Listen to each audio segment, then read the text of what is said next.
Do you have something to prove? I think everybody on the planet has something to prove. If you walk through life and feel like you have nothing to prove, then you're a fucking loser. If you wake up each day and go, I don't owe anybody anything, I don't have to prove anything to anybody, then you are a loser, because you are absolutely not incorrect. You must prove yourself to other people. You must prove yourself to your bloodline, as we just discussed. You must prove yourself to God. God hates the lazy. He can't stand them. If he gives you all these genetic dispositions and these natural God-given gifts, if you have 2 arms and 2 legs and you can think, and you're not trying your absolute best, that's the reason you're not lucky. He doesn't like you. He likes the people which show him the beauty of his own creation. He likes to give somebody building blocks and them to build something amazing. It's the best thing about being a man. You have to build who you are, right? You can decide if you want to be a funny comedian or a musician or a kickboxing world champion, or fight the Matrix. You can decide whatever you want to be. God loves to see that. Those people, for some reason, seem to be enormously lucky, right? The person who goes, I don't have to prove anything to God. I don't owe all of my ancestors any effort. You know, for 5,000 years, people were dodging saber-toothed tigers and catching the plague and running from Genghis Khan just for my stupid ass to be born. I don't owe them anything. I don't owe them a thing, because I want to play video games. These people are fucking losers. People say, hey man, you need to find what you're passionate about and do that. And what they're trying to say is only do what you like, because you have no motivation to do anything else. And motivation in and of itself is a scam. I don't believe in motivation, I believe in discipline. I am not motivated to do the things I'm supposed to do every day. I don't wake up full of like joy that I have to go to the gym or that I have to work or that I deal with crap. I don't feel motivated to do them. I'm disciplined. I do them regardless of how I feel. Whether I'm in the mood to do it or I'm not in the mood to do it, it gets done. That's discipline. Discipline's a real thing. Motivation is fleeting. I think people struggle with being proud of themselves. I think because they know they're failing. I think that most people failing in life know very well they're failing. And it doesn't matter what avatar you decide to absorb or who you decide to be. You can decide to be it, and you know true in your heart if you're giving 100% of your energy towards becoming it or not. It doesn't matter if you want to become a famous musician, it doesn't matter if you want to become a bodybuilder, it doesn't matter if you want to become a pro fighter, it doesn't matter what you want to be. You know in your heart if you're actually trying or not. You have to decide what you want to be and try and become it. And a lot of the people who are genuinely unhappy or miserable in their hearts know they're not trying now. I think the hallmark of being a man is the ability to restrict your emotions. Because if you're a firefighter and the building's on fire, like we spoke about earlier about fear, you're scared, but you do it anyway. If someone breaks into your house and you have to go protect your wife while she's in bed, you're afraid, but you do it anyway. The difference between a man and a woman is that you suppress your emotions. That when bad things happen, you suppress them. If let's say a man and a wife lose their kid, heaven forbid. The man has to be the rock for the woman. The man can't start breaking down like the chick does, because then the whole relationship, then they'll lose each other. You have to be solid as a man, and you have to restrict your emotion and do the right thing regardless of emotion. I've never met anybody who is in fantastic shape, and you say, how'd you get in fantastic shape? And he goes, oops. Dunno, bro, just oops. No, absolutely not. I went to the gym every day. I ate this particular way. I had a meal plan. I dieted. Nothing is going to happen on accident. Yeah. This mindset of when my ship comes in, one day it's just going to, well, you're going to win the lottery? Maybe. And that's another thing that's actually funny to talk about winning the lottery. I used to dream of winning the lottery, bro.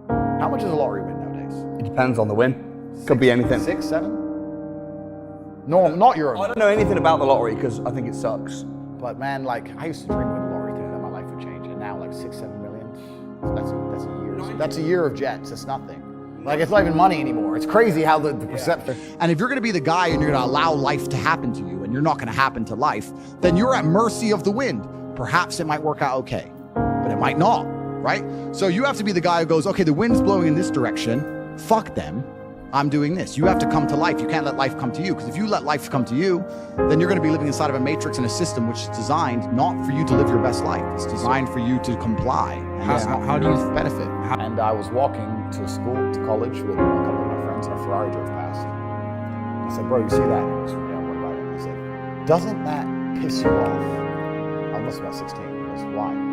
This dude has 400 G's for a car, 400 grand. I'm walking 4 miles to college and my mom hasn't got any car. He has 400 grand. Do you think he works a job? Do you think he's fucking behind a counter somewhere?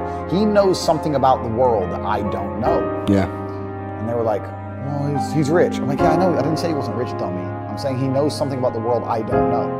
And I was intrigued and it angered me. I couldn't sleep for weeks. I was pissed off. Every time I saw somebody with genuine money, I understood that everything I was being told and taught and they were trying to make me believe just simply wasn't true. Buddy and go, fucker, Would I'm you gonna say beat you. would you say jealousy is the number one? Like, 'cause a lot of people reach out to you, right? Would you say that's the number one spark for motivation? Well, I don't think motivation is a real thing. I don't believe in motivation as a concept. I think discipline is real, and I also think discontentment is real. And I don't think it's possible for anybody to stay in a scenario where they're truly uncomfortable. If you fall asleep on your arm and your arm really starts to hurt, even in the deepest sleep, you're gonna wake up and move your arm. If you sit there and your life has been in a rut for 7 years, you are semi-comfortable in that rut. Sure, there's days you're pissed off. Sure, you're semi-annoyed by it. But there's also days where you just play video games, eat pizza, and you're kind of cool with it, and it's no big deal. If you were truly unhappy and uncomfortable and discontent with your scenario, you wouldn't be in it. So I don't believe there's anybody who's truly. When I was broke, I couldn't sleep. Yeah. I'm not saying that. Please understand me. When I was broke, I couldn't sleep. I'd be trying to go to bed thinking, how the fuck these people have Ferraris? I want a fucking Ferrari. I couldn't sleep. Because feminists sit and complain about men and say, well, men have this, men have that. But they're talking about 2% of men. Fascinating. They don't talk about all men. They say men have the best jobs. 2% of men have the best jobs. Most men carry trash. So you're talking crap. So everyone accepts that the best possible human experience that exists is the top 2% of men. Anything below that sucks as a man. You're better off being a chick. So what I say to men is, look, life's hard. It's always going to be hard. It's always going to suck. It always has. The only way to get out is to become excellent and perform at a level where your echelon is so high that you get to live this brand new experience. You need to become strong and smart and interesting and charismatic. You need to become rich, powerful, well-known, connected. You need to do it. People are genuinely not out here giving their absolute best, because if you were, you'd have everything you've ever desired. You'd have anything you've ever wanted and asked for. Instead, what people do is they cope and convince themselves they're trying. Oh, I tried, but I need a work-life balance, and it's hard, and I was trying. All garbage, it's all cope. And like I said earlier, life is war. If you're a man and you don't view the world as war, I can't imagine how you view the world. My entire worldview is war. How do you think men can build more confidence in like deciding their life instead of just letting it be decided for them? Yeah, so they have to take absolute responsibility, which is the first thing. The second thing, they have to get competence, and competence is going to allow you to have confidence. You're not going to be good at shit if you're bad at shit. You have to be good at things. You're only going to be confident at things if you're good at things. I know what I'm good at and what I'm bad at. So you have to go out there and take risks. You have to make mistakes, and you have to risk it all. And once again, this comes down to competition. I think competition is such an important thing in the masculine world.